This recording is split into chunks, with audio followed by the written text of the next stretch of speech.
मैं निकला वो 1000 रुपए देकर कुछ खर्चा कर दे। चलिए मेरे साथ। ये मैं गोल्ड पे डब्बा कितने है? 520। स्ट्रिंग कितने की है यार? 100 रुपए की। चलो एक दे देना।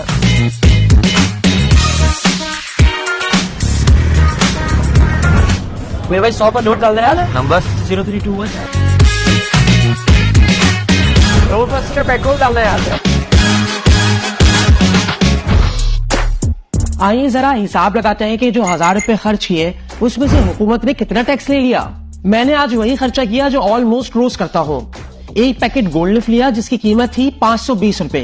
हुकूमत फी सिगरेट 16.5 रुपए FED ले रही है, तो इस हिसाब से 330 रुपए सीधे सीधे हुकूमत की जेब में गए। जो 100 रुपए का लोड करवाया था उसमें से 86 रुपए 96 पैसे मेरे अकाउंट में आए। यानी यहाँ भी हुकूमत ने 13 रुपए टैक्स ले लिया। ये टैक्स उस टैक्स के अलावा है जो मैं हर कॉल पर बाद में भी देता रहूंगा।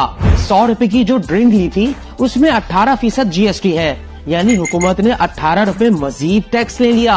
और जो 280 रुपए का पेट्रोल डलवाया था उस पर हुकूमत ने लेवी और फ्रेट मार्जिन की मद में 54 रुपए ले लिए। यानी 1000 रुपए जो इन चीजों पर मैंने खर्च किए उनमें से 415 रुपए तो हुकूमत ने टैक्स ले लिया।